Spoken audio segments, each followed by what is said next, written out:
Assalamualaikum warahmatullahi wabarakatuh.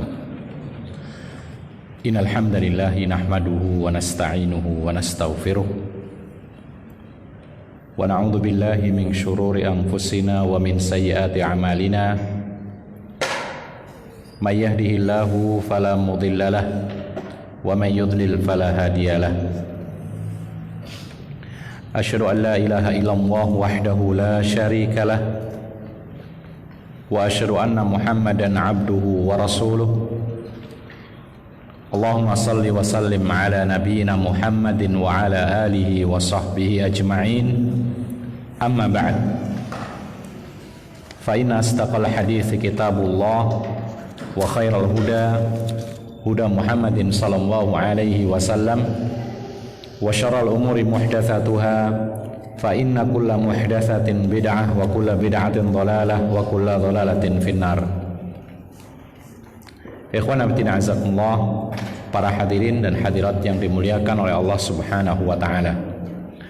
Melanjutkan kajian rutin kita, masih membahas khasais, yaitu keistimewaan Nabi Muhammad sallallahu alaihi wasallam. Pada saat yang lalu telah kita bahas bahwa dengan sebab Nabi Muhammad sallallahu alaihi wasallam pernah tinggal di kota Makkah dan Madinah, maka Allah Subhanahu wa taala menjaga dua kota suci ini dari Dajjal. Allah Subhanahu wa taala menempatkan para malaikat di setiap gerbang pintu masuk Makkah dan Madinah yang menjaga kota Makkah dan Madinah sehingga mencegah masuknya Dajjal. Lalu masih berkaitan dengan keistimewaan, yaitu sebuah kota, maka berikutnya adalah ikhtisasun Nabi sallallahu alaihi wasallam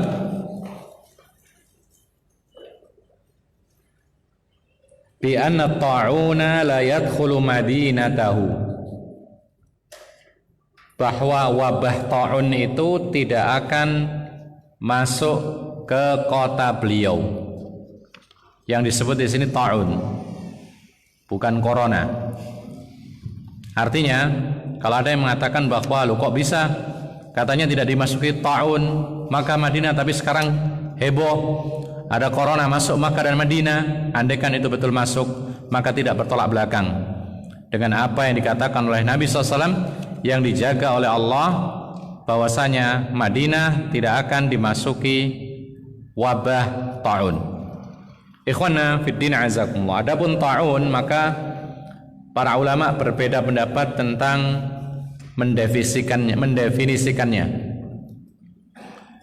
Sebagian mengatakan bahwa ta'un adalah penyakit atau wabah yang sangat menular, yang sangat mematikan, yang menyerang pencernaan seseorang manusia, dan itu akan menular. Yang lain mengatakan bahwasanya ta'un adalah penyakit menular, wabah yang sangat mematikan, yang menyerang pernafasan.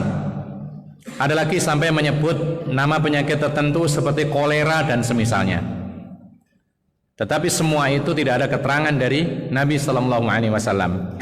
Tetapi intinya adalah ta'un adalah penyakit atau wabah penyakit yang sangat menular dan sangat mematikan, dan itu pernah terjadi pada masa kekhilafahan Umar bin Khattab di negeri Syam. Terjangkiti wabah ta'un sehingga meninggal dengan cepat ratusan orang. Ketika Umar bin Khattab hendak memasuki Syam, negeri Syam, maka berhenti karena mendengar suatu wabah ta'un. Maka bermusyawarah, terjadi perbedaan pendapat di kalangan para sahabat Nabi SAW yang tersisa saat itu. Ada yang mengatakan teruskan masuk ke Syam karena semuanya adalah takdir Allah, mati pun juga takdir Allah. Tapi yang lain mengatakan kita kembali saja ke Madinah, karena kalau kita memasuki negeri Syam lalu kita tertular penyakit ta'un, berarti kita menceburkan diri kepada kebinasaan, sementara Allah mengatakan wala tulqu bi aidikum ila tahlukah. Janganlah kalian menceburkan diri kalian kepada kebinasaan. Kemudian seorang sahabat Nabi datang dan menyebutkan sebuah hadis yang pernah didengar oleh Rasulullah SAW, oleh beliau dari Nabi SAW. Beliau mengatakan, saya pernah mendengar Rasulullah menyebutkan tentang ta'un. Kata beliau yang maknanya, apabila ada ta'un di suatu negeri, maka kalian jangan memasukinya. Dan apabila di suatu negeri itu ada ta'un sementara engkau ada di dalamnya, maka jangan keluar. Ini ketika didengar oleh Umar, kemudian Umar langsung kembali ke Madinah. Dia mengatakan sami'na wa ta'na dengan hadis ini, kemudian sebagaimana petunjuk Rasulullah, sehingga dia pulang kembali ke Madinah dan akhirnya tidak masuk ke negeri Syam. Dan ini sebuah petunjuk Rasulullah SAW. Apabila terdengar penyakit ta'un di suatu tempat, atau mungkin penyakit-penyakit yang sangat menular, yang sangat mematikan seperti sekarang yang lagi heboh, maka petunjuknya adalah jangan memasuki tempat tersebut, yang di dalam jangan keluar kalau bisa, kecuali kalau memang betul-betul dijamin sudah negatif, aman, tidak akan ada penyakitnya dan seterusnya. Ikhwana fiddin azakumullah. Oleh karena itu yang 2 hari ini kita dihebohkan dengan pemerintah Saudi yang melarang semua jamaah umrah masuk ke Saudi Arabia. Bahkan bukan hanya jamaah umrah, para pedagang pun tidak boleh. Bahkan tidak hanya demikian, orang-orang yang sudah di Madinah pun tidak bisa memasuki kota Makkah. Bahkan yang di pesawat pun sudah terbang ke Saudi Arabia, maka mereka dibalikkan lagi ke negerinya. Maka alasannya adalah untuk mencegah penyebaran lebih luas virus corona. Dan ini sesuai dengan petunjuk Nabi SAW. Jadi tidak boleh orang masuk ke dalamnya kecuali kalau sudah dinyatakan aman. Barangkali saja sekarang sedang ada masalah, kemudian diupayakan sampai aman, baru kemudian diizinkan lagi. Dan kita berharap mudah-mudahan segera dibuka kembali sehingga kaum muslimin dan muslimat yang dari luar Makkah bisa melaksanakan ibadahnya dengan tenang, aman dan nyaman. Ikhwana fiddin azakumullah. Beliau mengatakan akhrajal Bukhari min hadits Abi Hurairah radhiyallahu anhu qala Rasulullah sallallahu alaihi wasallam 'alal madinati malaikatun la yadkhuluha at-ta'un walad dajjal. Kata Abu Hurairah dalam hadis Bukhari, yaitu Sahih Bukhari, beliau mengatakan Rasulullah sallallahu alaihi wasallam pernah bersabda, pada Madinah itu, ya Madinah Rasul, kotanya Rasulullah sallallahu alaihi wasallam, itu ada para malaikat yang mana menjaga kota Nabi sallallahu alaihi wasallam sehingga ta'un dan dajjal itu tidak akan memasukinya. Di sini ada perkataan alal Madinah. Terjadi silang pendapat di kalangan para ulama, apakah Madinah di sini hanya Madinah An-Nabawiyah yang ada Masjid Nabawinya saja, atau Madinah yang ada Masjid Nabawinya dan Madinatul Rasul, yaitu Makkah Al-Mukarramah, karena Makkah itu juga Madinatul Rasul, kota tempat tinggalnya Rasulullah sebelum beliau hijrah. Maka pendapat yang lebih dekat kepada kebenaran adalah mencakup 2 kota suci, baik Makkah maupun Madinah, tidak akan dimasuki ta'un, sebagaimana Nabi SAW mengikat, yaitu kesamaan dengan masalah Dajjal yang tidak akan memasukinya. Karena Dajjal kemarin atau yang dulu kita sebutkan bahwa Allah menjaga kota Makkah dan Madinah tidak akan dimasuki oleh Dajjal. Demikian pula wabah ta'un tidak akan masuk ke dalam kota Makkah dan kota Madinah. Ini menurut pendapat yang lebih dekat kepada kebenaran. Adapun penyakit-penyakit yang lain maka tidak ada jaminan. Dan di sini menunjukkan bahwasanya tidak ada kontradiksi apa yang terjadi sekarang. Andaikan ada orang yang terkena virus yang mematikan selain ta'un, maka ini bisa saja terjadi. Ikhwana fiddin azakumullah. Ada keterangan yang disebutkan oleh para ulama tentang penyakit menular berupa ta'un, yang intinya adalah penyakit yang sangat-sangat mematikan dan menular cepat. Dan Rasulullah SAW telah memberikan solusi dan antisipasi serta bagaimana pencegahannya, baik pencegahan penyakit itu, pengobatannya, ataupun mencegah untuk penyebar luasannya. Di antaranya Nabi SAW mengingatkan tadi kita tidak boleh memasukinya dan orang yang di dalam tidak boleh keluar kecuali apabila dipastikan aman dari penyakit tersebut. Makanya benar yang dilakukan oleh sebagian atau banyak pemerintah-pemerintah yang di negeri-negeri yang ada di dunia ini, mereka antisipasi sangat ketat. Tidak boleh memasuki negeri mereka kecuali setelah diperiksa, kemudian dinyatakan negatif virus corona dan semisal. Ini semuanya termasuk antisipasi, dan ini selaras dengan apa yang dikatakan oleh Nabi SAW, agar intinya adalah tidak tersebar luas dan berhenti penyebaran virus-virus yang mematikan tersebut. Ikhwan fillah azakumullah. Lalu bagaimana kita menyikapi, orang yang beriman menyikapi virus-virus yang ada? Maka ada sebuah hadis tentang ta'un, khusus tentang ta'un, dari Aisyah radhiyallahu anha. Beliau mengatakan, sa'altu Nabiya sallallahu alaihi wasallam 'anit ta'un. Jadi Rasulullah pernah menyatakan atau mengatakan akan ada sebuah penyakit yang sangat mematikan, menular, yaitu ta'un. Kemudian hal ini diketahui oleh sahabat Nabi, tapi mereka tidak mengetahui bagaimana menyikapinya. Maka Aisyah radhiyallahu anha bertanya kepada Nabi. Apa kata beliau? Beliau bertanya kepada Nabi tentang bagaimana sih ta'un itu. Fa akhbara bihi annahu 'adzabun yab'atsuhu Allahu 'ala man yasha. Sesungguhnya kata Nabi sallallahu alaihi wasallam, ta'un itu adalah azab yang dikirimkan oleh Allah Subhanahu wa taala kepada orang yang dikehendaki. Jadi azab ta'un itu.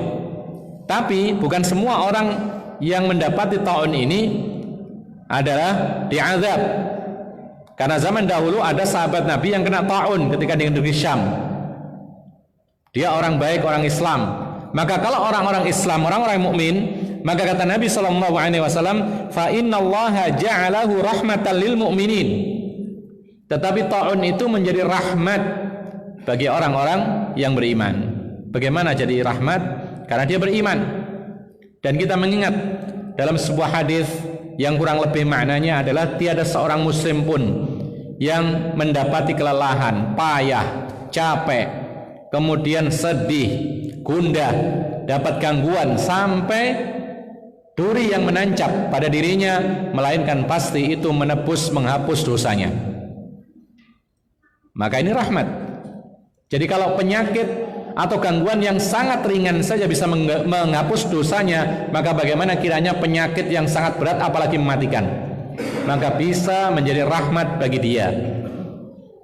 Bisa jadi orang-orang yang beriman itu ketika mendapati penyakit-penyakit yang menular, yang mematikan sehingga menjadi korban, lalu dia meninggal dunia, bisa jadi Allah menghapus semua dosanya, lalu kemudian dimasukkan ke dalam surga. Itulah rahmat Allah Subhanahu wa ta'ala. Lalu Nabi mengatakan, laisa min ahadin yaqa'u ta'un fayamkuthu fi baladihi sabiran muhtasiban ya'lamu annahu la yusibuhu illa ma kataballahu lah illa kana lahu ajrus syahid. Akhrajal Bukhari. Kata Nabi sallallahu alaihi wasallam, tiada seorang mukmin pun apabila dia terkena penyakit ta'un, lalu dia diam di tempat, tidak pergi, tidak meninggalkan tempat, tidak keluar dari daerahnya, dan dalam keadaan sabar, berharap pahala dari Allah Subhanahu wa taala, dan dia yakin bahwasanya semua musibah yang menimpanya itu adalah takdirnya Allah, sudah dituliskan oleh Allah Subhanahu wa taala, maka pasti itu menjadi pahala seperti pahala orang yang mati syahid. Rasulullah mengatakan, illa kana lahu ajru syahidin, melainkan pasti dia mendapatkan pahala orang yang mati syahid. Makanya para ulama mengatakan, Rasulullah pernah mengatakan ketika bertanya kepada sahabat Nabi, tahukah kalian siapa orang-orang yang mati syahid? Maka sahabat Nabi mengatakan, hanya orang-orang yang mati berperang di jalan Allah, wahai Rasulullah. Rasulullah mengatakan, idzan asyuhada qalilun. Atau kama qala sallallahu alaihi wasallam, kalau begitu orang-orang mati syahid sedikit sekali. Apalagi sekarang tidak ada peperangan. Maka Rasulullah menyebutkan ada orang-orang yang mati syahid meskipun dia tidak berperang di jalan Allah melawan orang kafir. Siapa itu? Al-Mabtun. Rasul menyebutkan orang yang terkena penyakit yang menyerang perut atau pencernaannya, lalu meninggal dunia. Kemudian orang yang tertimpa bangunan, Juga demikian orang yang terbakar mati. Kemudian wanita yang mati karena melahirkan, semuanya adalah orang-orang yang dianggap sebagai mati syahid. Dan masih banyak lagi, diantaranya adalah karena ta'un ini menyerang manusia di area perutnya dan semisal, maka disebutkan oleh Nabi dia mendapatkan pahala syahid. Oleh karena itu, ikhwan fillah azakumullah, namun para ulama mengatakan orang yang mati kena ta'un dia dihukumi syahid oleh Rasulullah sebagaimana orang yang mati melahirkan, perempuan, atau orang yang mati terbakar, orang mati tenggelam, orang yang mati tertimpa bangunan. Mereka dihukumi syahid. Namun para ulama memberikan catatan, itu syahidnya adalah syahid di akhirat, dikumpulkan bersama orang-orang yang mati syahid, diperlakukan khusus oleh Allah Subhanahu wa taala, diampuni dosanya, dimasukkan ke dalam surga oleh Allah Subhanahu wa taala. Rasulullah mengatakan yughfaru kullu dzanbi syahid, akan diampuni semua dosa orang yang mati syahid illa dain, kecuali hutang. Ini di akhirat mereka ini diperlakukan seperti orang-orang yang mati syahid. Namun ketika di dunia jenazahnya diperlakukan seperti manusia yang mati biasa.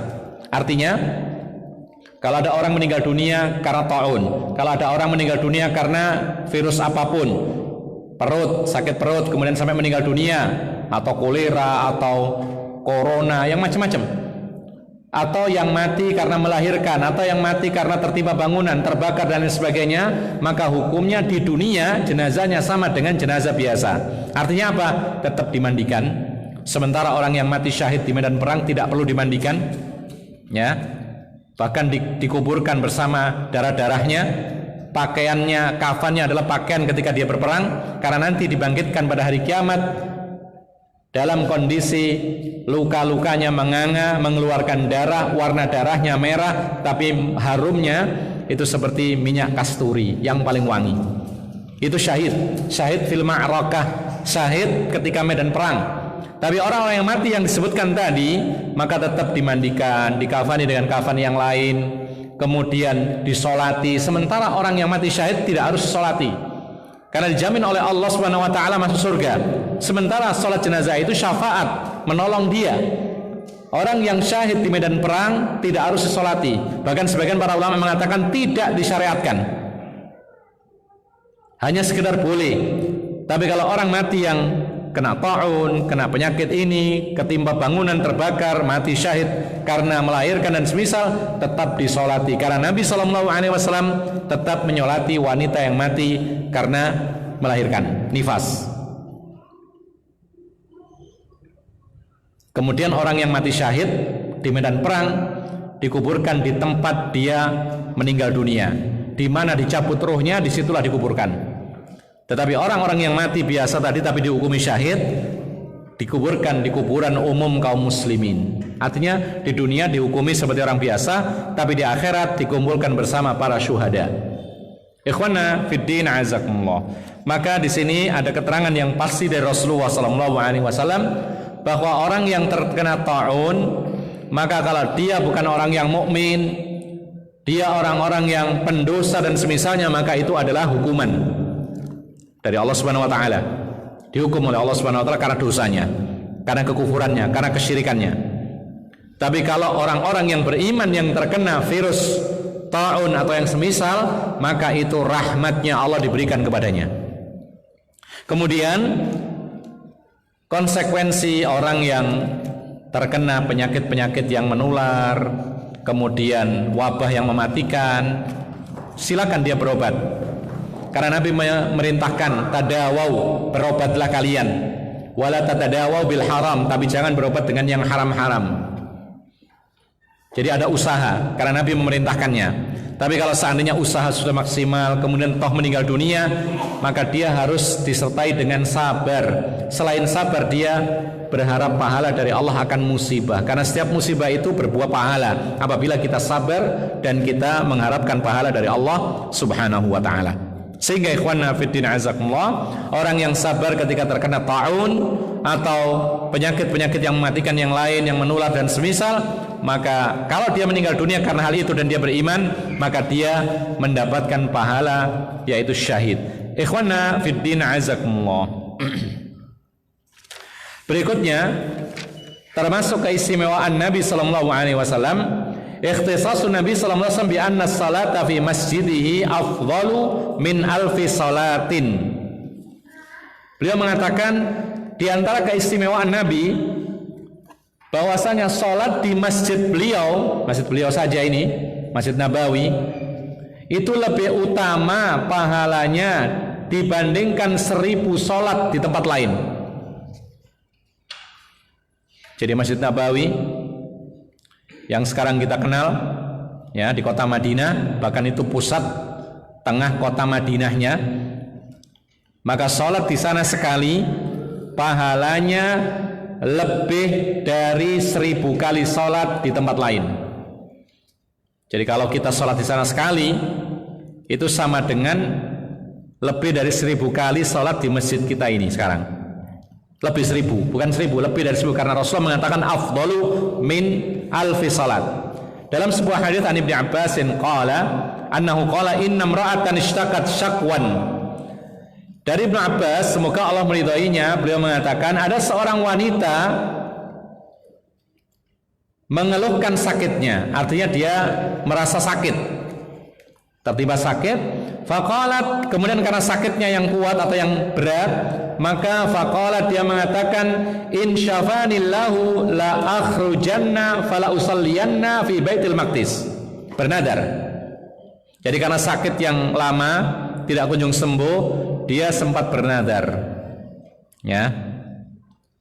Kalau seandainya Allah menyembuhkan aku, maka aku bernadar keluar dari tempat ini, Madinah yakni, untuk sholat di Baitul Maqdis. Di mana itu? Di Palestina, di Syam sana. Jadi dia bernadar kalau sembuh akan melakukan perjalanan jauh ke negeri Syam, sholat di Masjid Al-Aqsa. Kemudian fabariat, lalu ternyata betul-betul sembuh. Tetapi para ulama memberikan catatan, Allah mentakdirkan demikian bukan karena nadarnya. Karena nadar itu tidak akan mendatangkan sesuatu apapun. Dalam hadis yang lain demikian. Bahkan Nabi mensifati dengan sifat yang buruk orang yang suka bernadar. Beliau mengatakan, lalu betul-betul sembuh. Kemudian summa tajahazat turidul khuruja, dia siap-siap ingin melakukan perjalanan ke negeri Syam untuk sholat di Masjid Al-Aqsa. Faja'at Maimunatu zaujun Nabi sallallahu alaihi wasallam tusallimu alaiha fa akhbarat hadzalika. Kemudian datanglah Maimunah, istrinya Nabi sallallahu alaihi wasallam, mengucapkan salam kepadanya, lalu diceritakanlah ketika ditanya mau kemana, dia mengatakan saya mau pergi ke Masjidil Aqsa untuk sholat karena saya bernadar kalau sembuh. Maka apa kata Maimunah? Faqalat ijlisi faquli ma sana'ti wa salli fi Masjidir Rasul sallallahu alaihi wasallam. Dia mengatakan, sudah duduk saja di sini. Makanlah apa yang kau buat makanan itu. Jadi dia sudah siap-siap makanan, bekal. Maka Maimunah mengatakan, sudah makan saja semua yang engkau siapkan itu untuk bekal. Kemudian Maimunah mengatakan, sholatlah di masjid Nabi ini, fa ini sami'tu Rasulullah yaqul, karena aku pernah mendengar Rasulullah bersabda, sholatun fihi afdalu min alfi sholatin fi masiwahu minal masajidi illa masjidil Ka'bah. Satu kali sholat di dalam Masjid Nabawi lebih utama, lebih bagus dibandingkan dengan 1000 kali sholat di selain Masjid Nabawi, kecuali Masjidil Haram, tidak bisa tertandingi. Jadi yang paling utama adalah Masjidil Haram, Masjid Nabawi, baru kemudian Masjidil Aqsa. Ikhwana fiddin azakumullah, ada beberapa pelajaran yang bisa kita petik dari kisah ini, kisah yang singkat ini. Yang pertama, demikianlah para sahabat Nabi dahulu memahami melalui Rasulullah SAW, seperti yang dikatakan oleh Maimunah, istrinya Nabi SAW, bahwa sekali sholat di Masjid Nabawi itu pahalanya dilipat gandakan lebih dari 1000 kali lipat jika sholat di masjid biasa. Dan ini menunjukkan kepada kita bahwasanya semua masjid selain Masjidil Haram, Masjid Nabawi dan Masjidil Aqsa tingkatannya sama, tidak ada kelebihan. Masjid Nidaul Fitrah ini, Masjid Istiqlal di Jakarta, Masjid Al-Akbar di Surabaya, itu semua sama. Tidak ada kelebihannya, kecuali dia mempunyai kelebihan bahwa itu adalah rumah Allah, tempat yang paling dicintai oleh Allah. Sholat di situ sekali ya sekali, di ganjaran 10 kali lipatnya minimal. Tapi kalau sholat di Masjid Al-Haram, ada keterangan 1 kali sholat di Masjidil Haram itu dilipat gandakan lebih dari 100.000 kali lipat dari masjid biasa. Sholat di Masjid Nabawi dilipat gandakan pahalanya lebih dari 1000 kali lipat dari sholat di masjid biasa. Sholat di Masjidil Aqsa sekali, maka pahalanya berlipat lebih dari 500 kali sholat daripada masjid biasa. Hanya 3 masjid ini yang ada keutamaannya. Makanya keliru kalau kita berusaha untuk mengadakan perjalanan jauh, menziarahi suatu tempat masjid tertentu selain 3 ini, lalu kita meyakini di sana lebih afdal sholatnya. Tidak boleh. Kita sengaja musafir menuju Masjid Istiqlal, Jakarta. Apa tujuannya? Saya pinginnya sholat di sana karena di sana saya lebih dapat banyak pahalanya, misalnya. Dia meyakini bahwa sholat di sana lebih afdal daripada sholat di masjid kampung di sini. Kita katakan ini keliru. Kenapa demikian? Karena Rasulullah SAW pernah mengatakan, la tushaddur rihalu illa ila 3 masajid, masjid hadza wal masjidil haram wal masjidil aqsa wa masjidil aqsa.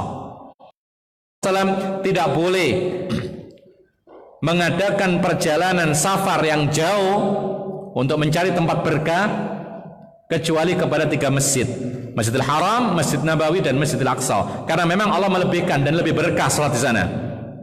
Lebih berkah, pahalanya lebih berlipat dibandingkan dengan masjid-masjid biasa. Oleh karena itu, ikhwan fillah azakumullah, jangan disia-siakan ya kalau kita sedang pergi umrah atau ziarah Masjid Nabawi, jangan disia-siakan sholat di Masjidil Haram. Jangan pula disia-siakan sholat di Masjid Nabawi. Alangkah nikmatnya sebagian saudara kita yang bisa tinggal di sana atau penuntut ilmu di sana, luar biasa setiap hari bisa sholat di Masjid Nabawi. Mereka-mereka yang tinggal di Makkah bertahun-tahun bisa setiap hari mengumpulkan pahala ribuan, bahkan ratusan ribu, mungkin miliaran, karena setiap hari sholat di sana. Oleh karena itu, ikhwan fillah azakumullah, kalau kita sedang berada di sana, jangan kemudian mengutamakan yang lain kecuali sholat. Karena sebagian jamaah haji atau umrah ketika sudah melaksanakan haji atau umrahnya, maka sibuknya adalah belanja. Jadi belanja, tiap hari belanja, kopernya belum penuh, sehingga setiap hari mikirnya belanja, sehingga kadang-kadang ketinggalan sholat berjamaah di Masjid Al-Haram, Masjid Nabawi. Dan subhanallah, kami sempat tersinggung dengan seorang yang setiap tahun dia menabung, bukan hutang ya, menabung. Kalau berhutang kurang afdol. Kalau umrah untuk berhutang dengan cara berhutang kemudian untuk umrah ini kurang afdol. Ada seorang yang kehidupannya biasa, dan gitu kita saksikan setiap tahun mesti dia umrah, hampir tidak pernah tidak, setiap tahun, padahal kehidupannya biasa. Bahkan pekerjaannya kalau boleh dibilang ya, itu pekerjaannya hanya subhanallah, pekerjaan-pekerjaan yang remeh. Dia membuka toko ya, dan toko itu tidak terlalu ramai, dan dia sendiri yang menjaga, sudah tua. Tapi kita lihat dia bisa umrah setiap tahun. Lalu kita penasaran, tanyakan seorang bapak ini yang sudah tua, apa motivasinya dia pergi umrah setiap tahun padahal kehidupannya biasa, rezeki ya tidak terlalu berlebihan. Maka dia mengatakan, saya melakukan hal ini karena 3 hal. Dan ini mungkin bisa kita cerna ya, karena 3 hal. Kenapa demikian? Dia mengatakan, yang pertama, saya bisa sholat di Masjidil Haram, di Masjid Nabawi, yang sekali saja umrah, sehingga sholat di Masjid Nabawi dan Masjidil Haram itu pahalanya melebihi saya sholat setahun di kampung saya. Kemudian dia memberikan hitungan, sekali sholat sama dengan 100.000 di Masjid Al-Haram. Nah, saya sholat 5 kali sehari, sudah berapa ratus ribu ini. Sementara kita sholat di kampung tidak sebanyak itu.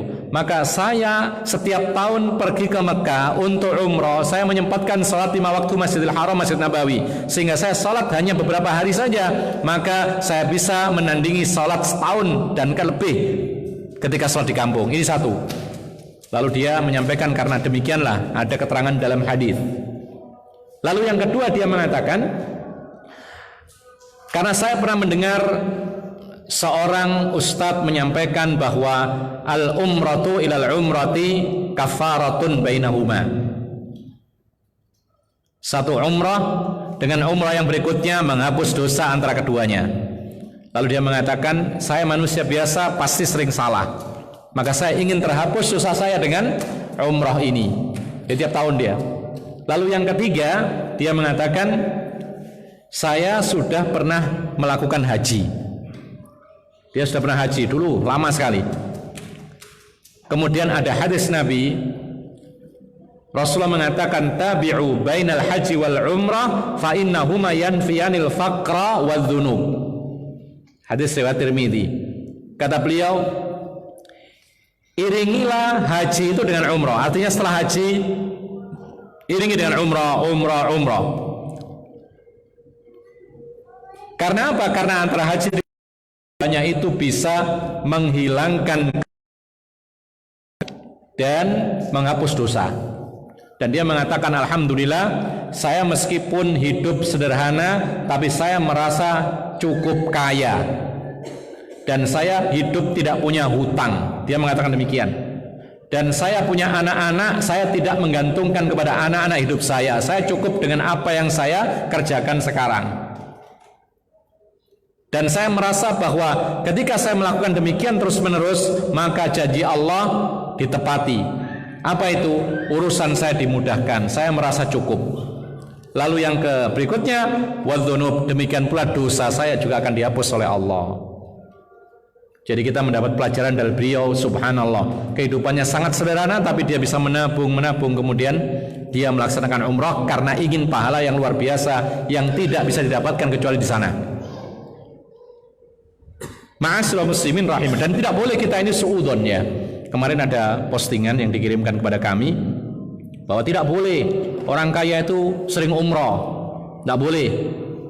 Alasannya apa? Alasannya masih banyak orang miskin, masih banyak orang yang butuh. Kenapa uangnya nggak dibagi saja kepada orang miskin? Ada yang berkataan demikian. Jadi ada buat poster begitu, orang kaya tidak layak untuk umrah berkali-kali dengan kekayaannya. Karena apa? Karena masih banyak tetangganya yang miskin, mestinya dia bagi hartanya kepada orang-orang fakir miskin. Nah, kita katakan masalah seperti ini tidak boleh kita suudzon. Kita tidak tahu, masa sih dia berbagi kemudian pengumuman. Orang yang pergi setiap saat untuk umrah kemudian dia berbagi, kan tidak mengumumkan kalau dia berbagi. Itu masalah keikhlasan, dia tidak ingin diketahui. Yang kedua, andaikan dia pergi terus untuk umrah, itu kan ibadah, dan ibadah itu masalah masing-masing, tidak boleh kita kemudian protes.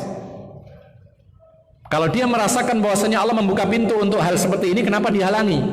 Karena Allah Subhanahu wa taala memudahkan urusan orang-orang itu berbeda-beda. Ada dimudahkan untuk membantu fakir miskin, ada dimudahkan untuk pergi melaksanakan ibadah umrah, ada yang dimudahkan untuk ilmu, ada yang dimudahkan untuk pekerjaannya berkah sehingga menolong orang banyak, macam-macam. Jadi tidak boleh kita kemudian suudzon kepada mereka. Oleh karena itu, ikhwana fiddin azakumullah, ini adalah hal yang perlu kita cermati. Jadi tidak boleh kita kemudian mengatakan demikian. Bahkan dia bisa mengatakan, dua-duanya jalan mau apa? Ya umrah ya sedekah, tapi saya tidak akan memberitahukan kepada siapapun sedekah saya. Oleh karena itu, ikhwan fillah azakumullah, maka Nabi SAW ketika Maimunah ketika melihat ada seorang wanita yang bernazar kalau sembuh maka dia akan pergi ke masjid apa tadi? Al-Aqsa, Baitul Maqdis, Masjid Al-Aqsa, untuk sholat di sana. Lalu Maimunah tidak mengingkari nazarnya. Kenapa demikian? Karena sudah terlanjur. Ini sebuah petunjuk bagi kita. Kalau orang itu sudah terlanjur bernazar, maka tidak usah diingkari nazarnya, dijelaskan iya. Tinggal sekarang konsekuensinya penuhi nadarnya. Makanya para ulama mengatakan nadar itu ada dua pembahasan. Mengucap nadarnya, yang pertama satu sisi bahasannya, yang kedua hukum menepati nadarnya. Kalau masalah mengucap nadar, memulai nadar, maka para ulama berbeda pendapat. Ada yang berpendapat haram, ada yang mengatakan haram. Kenapa demikian? Karena Rasulullah melarang ketika ditanya tentang nadar, qala la wa inna ma yustakhraju bihi minal bakhil. Rasulullah ketika ditanya tentang bernadar, Rasulullah mengatakan jangan, karena sesungguhnya ucapan nadar itu keluar dari mulut orang-orang bakhil. Maka mereka mengatakan demikian. Dengan dasar ini bernadar berarti hukumnya haram. Tetapi menurut mayoritas para ulama, bernadar hukumnya makruh. Kenapa makruh? Buktinya ketika sudah terlanjur bernadar harus ditepati. Berarti tidak mungkin sesuatu itu haram lalu disuruh untuk menepatinya. Maka larangan Nabi di sini bukan untuk keharaman, tetapi makruh. Adapun sifat yang disebutkan, nadar itu tidak akan keluar kecuali dari orang yang bakhil. Maka bakhil itu memang ada dua. Kadang-kadang bakhil haram, bakhil makruh.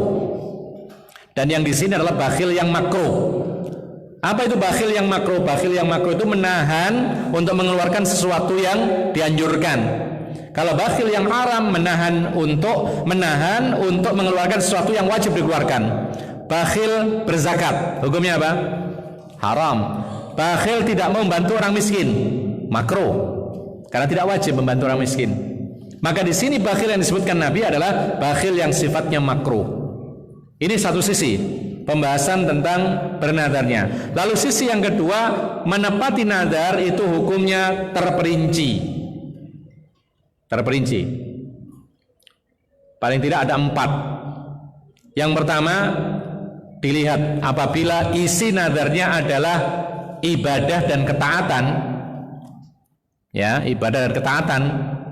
Contohnya puasa, contohnya bersedekah, contohnya sholat, tawaf. Maka para ulama mengatakan wajib ditaati atau ditepati. Karena Nabi mengatakan man nadhara an yuti' Allah falyuti'hu. Barang siapa bernadar untuk melakukan ketaatan kepada Allah, maka dia harus mentaati Allah. Ini satu. Yang kedua, apabila isi nadarnya adalah kemaksiatan, maka hukumnya haram menepati nadarnya dan dia wajib membayar kafarah. Karena Nabi mengatakan wa man nadhara an ya'si Allah fala ya'sihi. Siapa yang bernadar untuk berbuat maksiat kepada Allah, maka jangan sekali-kali maksiat kepada Allah. Nadar misalnya, kalau saya berhasil maka minum khamr misalnya, haram menepatinya dan dia wajib membayar kafarah. Yang ketiga, nadar yang sifatnya mubah, urusan dunia, ya, maka hukum menepatinya itu boleh memilih. Tepati karena itu mubah, kalau sudah ditepati maka tidak ada konsekuensi apa-apa lagi. Tapi kalau tidak ditepati, maka dia wajib membayar kafarah. Seperti pernah Rasulullah SAW menghukumi orang yang bernadar akan berjalan dari Madinah ke Masjidil Haram. Kemudian Rasulullah menyuruh untuk boleh menunggangi kendaraan atau berjalan. Tapi kalau menunggangi kendaraan, maka dia membayar kafarat. Ikhwana fiddin azakumullah. Adzan? Adzan. Baik, silakan adzan dulu. Kita lanjutkan setelah adzan.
Kita sambung sedikit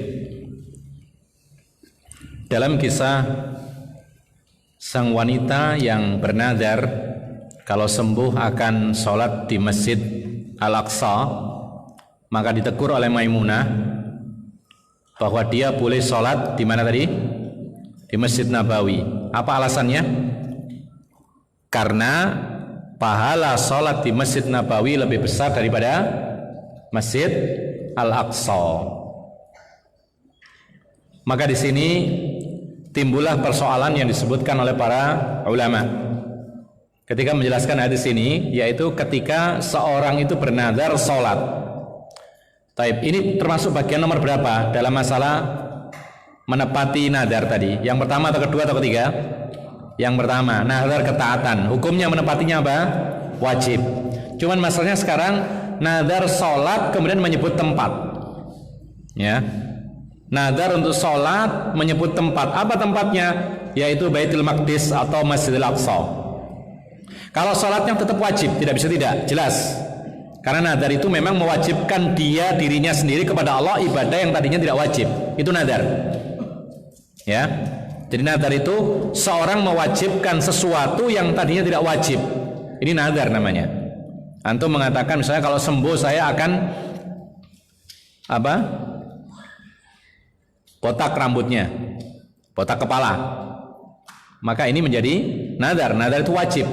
Karena botak kepala ini tidak wajib asalnya, tapi ketika dia nazar menjadi wajib. Cuman ini karena masalah dunia, maka boleh memilih tepati atau kalau tidak bayar kafarat. Tapi kalau urusan ibadah tidak bisa bayar kafarat. Ya. Makanya para ulama banyak menceritakan orang-orang yang sering bernazar akhirnya kesulitan. Nazarnya apa? Nazarnya puasa. Puasa berapa? Setahun. Nah, ini kesulitan akhirnya. Karena suatu ketika dia memulai puasa untuk setahun penuh, itu menjadi kewajiban. Maka suatu saat pasti sakit, suatu saat musafir, suatu saat ada halangan dan misalnya apalagi wanita. Jadi di sini para ulama mengatakan bahwa untuk urusan sholat maka itu adalah nazar ketaatan, maka wajib sholat. Cuman ketika menyebut tempat, apakah menjadi wajib tempat tersebut? Apakah sholat tersebut wajib di tempat itu? Ketika si wanita ini bernazar sholat di Masjid Al-Aqsa, maka apakah wajib dia sholat di Masjid Al-Aqsa? Maka di sini terjadi perbedaan pendapat di kalangan para ulama. Pertama, pendapat yang pertama, dia menjadi wajib sholat di Masjidil Aqsa sebagaimana yang disebut. Karena nadarnya muqayyad, diikat dengan tempat, tidak bisa tidak boleh pindah. Tentu saja pendapat ini lemah karena berbeda dengan hadisnya. Rasulullah mengizinkan untuk sholat di tempat yang lain. Pendapat yang kedua, tidak harus Artinya yang penting sholat dimanapun bisa. Yang penting ketika dia menyebut Masjid Al-Aqsa, maka di masjid manapun bisa. Tetapi pendapat ini pun juga lemah. Kenapa demikian? Karena menyebut masjid tertentu itu biasanya ada keutamaannya. Yang disebut Masjidil Aqsa itu karena ada keutamaannya. Salat di Masjidil Aqsa pahalanya lebih dari 500 kali lipat dibandingkan salat di masjid lain. Oleh karena itu pendapat yang lebih kuat disebutkan oleh para ulama bahwa pendapat yang benar bahwa menjadi sebuah keharusan ketika seorang bernazar salat di masjid A, dia harus salat di masjid A, tidak boleh dipindah kecuali kalau ada uzur. Ini satu, tidak memungkinkan, ya. Misalnya ternyata masjidnya di situ masjid dhirar misalnya, karena Nabi pernah dilapori ada orang ingin bersedekah menyembelih onta di tempat namanya Buana, maka Rasulullah tanya, apakah di situ ada acara kemusyrikan?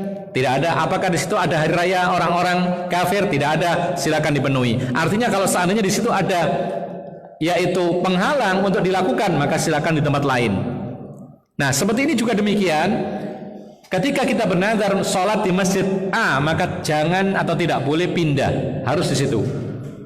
Karena itulah gunanya dia menyebutkan, mewajibkan dirinya sendiri. Kecuali kalau tidak memungkinkan karena ada udzur. Misalnya kita nazar sholat di masjid A, ternyata masjidnya sudah nggak ada, ya, dibongkar misalnya, sudah jadi jalan misalnya, maka kita sholat di masjid lain, yang penting masjid. Yang kedua, atau boleh juga dipindahkan kepada tempat yang lebih afdol. Tempat yang lebih afdol. Jadi hukum asalnya, sekali lagi pendapat yang kuat, hukum asalnya tidak boleh di tempat lain seperti yang diucapkan, tidak boleh pindah kecuali kalau ada udzur atau kalau ada tempat yang lain yang lebih utama. Kita lihat urutannya keutamaan masjid itu: Masjidil Haram, Masjidil Nabawi, kemudian Masjidil Aqsa.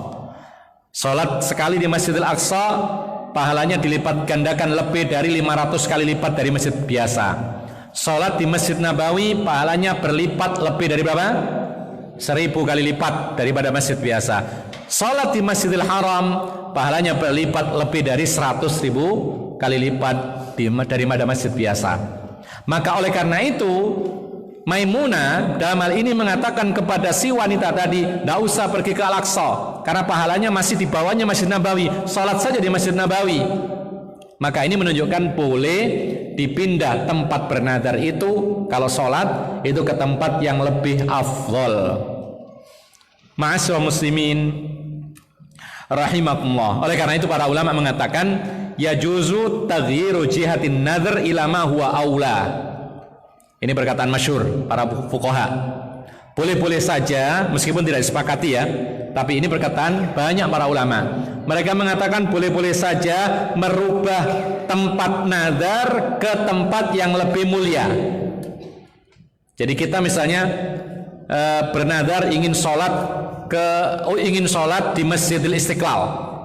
Nazar, kalau saya sembuh maka saya nazar untuk sholat di Masjidil Istiqlal. Ternyata sembuh, lalu kemudian ada rezeki pergi umrah, maka silakan sholat di Masjid Al-Haram, lebih utama daripada sholat di Masjid Istiqlal.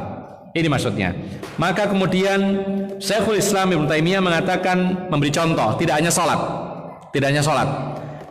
Beliau mengatakan man nadhara shauman muayyanan falahul intiqalu ila zamanin afdhala minhu ka yaumits thulatsa. Kata beliau, barang siapa, ini Syekhul Islam memberikan contoh, yakni merubah tempat atau merubah nazar kepada hal yang lebih utama, tapi sama-sama ketaatannya sama. Kalau puasa ya puasa, sholat ya sholat, karena nggak bisa dirubah, ini kewajiban. Kata beliau, Syekhul Islam mengatakan, barang siapa bernazar puasa hari tertentu, ya, maka boleh dia memindahkan hari yang lain yang lebih utama untuk puasa, maksudnya hari yang lebih disunahkan untuk puasa hari apa? Senin atau Kamis. Maka beliau mengatakan, ya, yaitu dicontohkan kalau orang itu berpuasa Selasa misalnya, maka dia boleh berpindah ke hari Senin, karena puasa hari Senin itu lebih disunahkan daripada hari Selasa. Baik. Contoh yang lain sebutkan oleh sebagian para ulama. Ada orang bernadar puasa 3 hari, maka kemudian dia melakukan dalam sebulan melakukan puasa Senin Kemis, boleh nggak? Boleh, karena itu lebih dari 3 hari. Bahkan itu ada keterangan Senin Kemis itu ada keutamaannya karena perintah Rasulullah Sallallahu Alaihi Wasallam. Oleh karena itu, ikhwan fillah azakumullah, perkataan ini dikuatkan oleh para ulama yang tergabung dalam Lajnah Daimah, yaitu lembaga fatwa yang ada di Arab Saudi sana. Mereka mengatakan tentang hal ini, wa yadullu ala naqlin nadri minal makanil mafdhul ilal makanil afdal qauluhu lirrajulil ladzi nadhara an yusalliya fi Baitul Maqdis salliha huna akhrajahu Abu Dawud. Ada kisah yang lain. Kalau yang dalam kitab tadi itu kisah yang terjadi antara wanita dengan istri Nabi. Yang menyuruh salat di Masjid Nabi adalah istri Nabi. Tapi ada kisah yang lain dalam riwayat Abu Dawud, dikatakan di sini oleh Lajnah Daimah, yang menunjukkan atau dalil yang menunjukkan bolehnya memindahkan nadar dari satu tempat ke tempat yang lebih afdol adalah Rasulullah pernah berkata kepada seorang laki-laki yang bernadar ingin sholat di tempat yang lain, maka Rasulullah mengatakan salliha huna, yaitu sholatlah di sini di Masjid Nabawi. Inilah yang bisa kita sampaikan. Inti daripada hal yang kita sebutkan, kita mendapatkan 2 kekhususan Nabi Sallallahu Alaihi Wasallam pada malam hari ini. Yang pertama adalah karena Nabi Muhammad Sallallahu Alaihi Wasallam, maka Allah menjaga 2 kotanya, yaitu kota Makkah dan Madinah, daripada virus menular mematikan, yaitu taun. Lalu yang kedua, Nabi Muhammad Sallallahu Alaihi Wasallam karena dengan sebab beliau, maka Allah Subhanahu wa taala mengutamakan, melebihkan pahala salat di Masjid Nabawi. Disebutkan dalam sebuah hadis, 1 kali salat di Masjid Nabawi itu lebih baik pahalanya 1000 kali lipat lebih baik dibandingkan dengan masjid-masjid yang lain. Ini yang bisa kita sampaikan. Mungkin ada yang ingin bertanya, kami persilahkan. Kalau ada silakan.